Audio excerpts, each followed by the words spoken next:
Hello दोस्तों, स्वागत है आपका मेरे चैनल में। आज हम आपके लिए लाए हैं एक रहस्यमयी कहानी। ये कहानी बगदाद के खलीफा की है। किस तरह एक लड़की के हत्यारे का पता लगाया। तो चलिए चलते हैं कहानी की तरफ। बहुत पुरानी बात है। बगदाद शहर का एक खलीफा हुआ करता था जिसका नाम हारून था। खलीफा हारून रशीद का नियम था कि वो समय समय पर वेश बदलकर बगदाद की सड़कों पर प्रजा का हालचाल जानने के लिए अपने राज्य में घूमा करता था।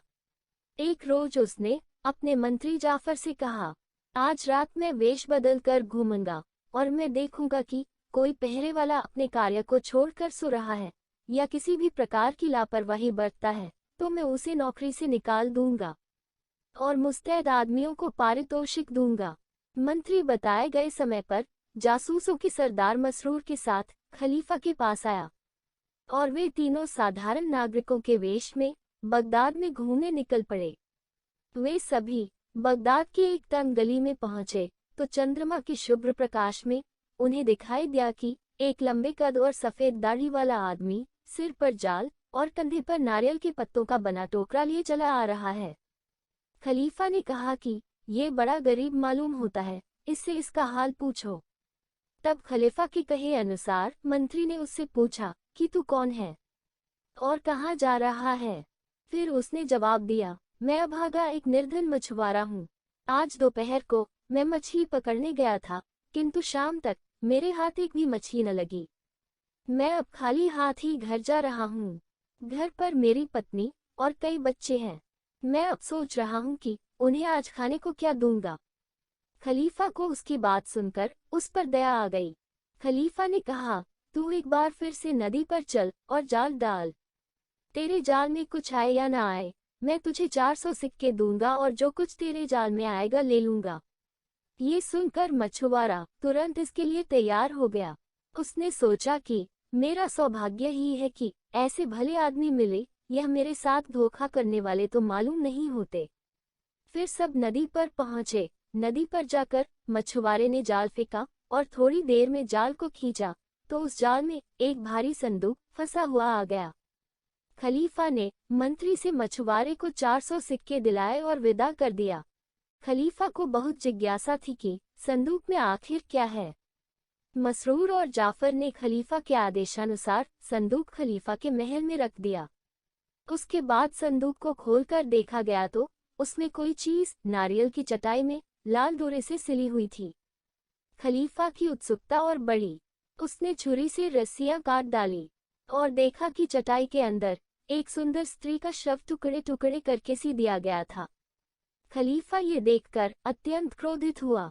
उसने मंत्री से कहा, क्या यही तुम्हारा प्रबंध है? मेरे राज्य में ऐसा अन्याय हो कि किसी बेचारी स्त्री को कोई काट कर संदूक में बंद करके नदी में डाले, यह मैं सहन नहीं कर सकता। या तो तुम इसके हत्यारे का पता लगाओ या फिर मैं तुम्हें और तुम्हारे 40 कुटुंबियों को फांसी पर चढ़ा दूंगा। ये सुनकर वह मंत्री कांप गया और उसने कहा, सरकार मुझे कुछ समय तो दिया जाए ताकि मैं हत्यारे का पता लगा सकूं। खलीफा ने कहा कि मैं तुम्हें 3 दिन का समय देता हूँ। 3 दिन के अंदर उस हत्यारे को पकड़कर मेरे पास लाओ। फिर मंत्री जाफर अत्यंत शोकाकुल होकर अपने भवन में आया और सोचने लगा कि 3 दिन में हत्यारे का पता कैसे लग सकता है, और पता लगा भी तो इसका प्रमाण कहाँ मिलेगा कि यही हत्यारा है। हत्यारा तो कब का नगर छोड़कर भाग चुका होगा। क्या करूं? क्या किसी आदमी पर जो पहले ही कारागार में है इस हत्या का अभियोग लगा दूं? किंतु यह उस पर बड़ा अन्याय होगा और मेरा लिए यह अपराध होगा कि मैं जानबूझकर किसी निरपराध को दंड दिलवाऊं। कयामत में भगवान को क्या मुंह दिखाऊंगा, ऐसा वह सोचने लगा। फिर मंत्री ने सारे सिपाहियों हवलदारों को आज्ञा दिया कि स्त्री के हत्यारे को 3 दिनों में खोज करो, वरना मैं मारा जाऊंगा और मेरे साथ मेरे कुटुंब के 40 व्यक्ति भी फांसी लगा दिए जाएंगे। वे बेचारे 3 दिन तक घर घर जाकर हत्यारे की खोज करते रहे, किंतु हत्यारे का कहीं कोई पता न चला।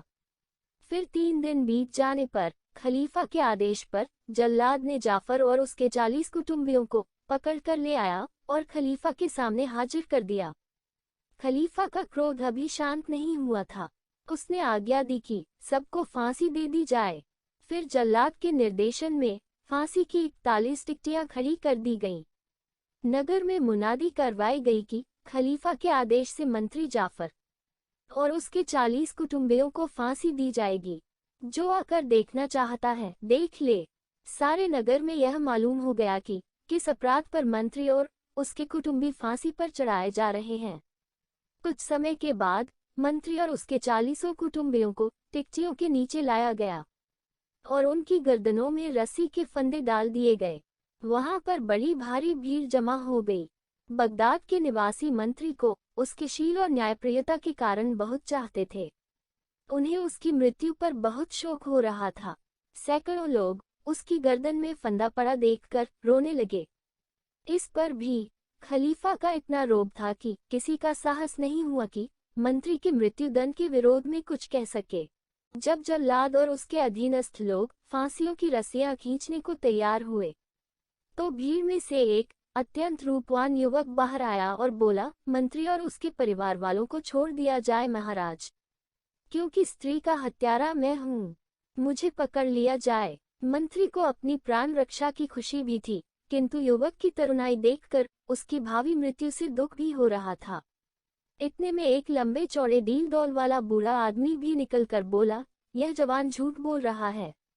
इसने स्त्री को नहीं मारा, उसे मैंने मारा है। मुझे दंड दो। फिर उस बूढ़े ने जवान आदमी से कहा कि बेटे, तू क्यों इस हत्या की जिम्मेदारी ले रहा है? मैं तो बहुत दिन संसार में रह लिया हूँ, मुझे फांसी चढ़ने दे। लेकिन जवान आदमी अपनी बात पर डटा रहा कि यह बुजुर्गवार झूठी बातें कहते हैं, उस स्त्री को मैंने ही मारा है। खलीफा के सेवकों ने उससे जाकर कहा कि अजीब स्थिति है, एक बूढ़ा और जवान दोनों अपनी अपनी जगह कह रहे हैं कि मैंने स्त्री को मारा है। खलीफा ने कहा कि मंत्री के कुटुंबियों को छोड़ दो और मंत्री को सम्मानपूर्वक यहाँ लाओ। जब ऐसा किया गया तो खलीफा ने कहा कि हमें बहुत झंझट में पड़ने की जरूरत नहीं है। अगर दोनों ही हत्या की जिम्मेदारी ले रहे हैं तो दोनों को फांसी पर चढ़ा दो। किंतु मंत्री ने कहा कि निश्चय ही उनमें से एक झूठ बोल रहा है। बगैर खोजबीन किए किसी निरपराध को मृत्युदंड देना ठीक नहीं है। इसलिए उन दोनों को भी खलीफा के सामने लाया गया। जवान ने भगवान की सौगंध खाकर कहा कि मैंने 4 दिन हुए हैं उस स्त्री का वध किए हुए और उसकी लाश टुकड़े टुकड़े करके संदूक में बंद नदी में डाल दी थी। अगर मैं झूठ कहता हूँ तो कयामत के दिन मुझे अपमानित होना पड़े और बाद में सदा के लिए नरक की अग्नि में जलूं। इस बार बूढ़ा कुछ न बोला। खलीफा को विश्वास हो गया कि जवान ही हत्याकारी है। उसने कहा, तूने उस स्त्री को मारते समय न मेरा भय किया और न ही भगवान का, और फिर जब तूने ये कर ही लिया है तो अब अपराध स्वीकार क्यों कर रहा है? जवान बोला, अनुमति मिले तो सारी कहानी सुनाऊं। इस पर खलीफा ने जवान को अपनी कहानी सुनाने की अनुमति दे दी। इस तरह ये भाग समाप्त होता है। इसके आगे की कहानी जानेंगे अगले भाग में। अगला भाग देखने के लिए चैनल को सब्सक्राइब करें ताकि आपको नई कहानी का अपडेट मिलता रहे और यह वीडियो अच्छी लगी हो तो लाइक करें।